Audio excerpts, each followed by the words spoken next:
Awa at malasakit ang naramdaman ni Teacher Jewelyn nang malaman ang sitwasyon ng kanyang estudyante na magkakapatid.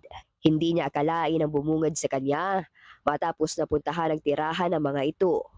Nakatira ang mga batang edad 15, 9, 6 at 5 sa bahay na ito na ang dingding ay pinagtagpi-tagping tarpaulin at butas-butas na tela. Wala rin silang kasamang magulang o guardian. Um, Pagpunta kasi namin kahapon sa bahay nila kasi nagtataka ako, 4 days na silang absent simula nung Monday. Pagpunta namin nagkasakit pala sila, silang lahat nilalagnat.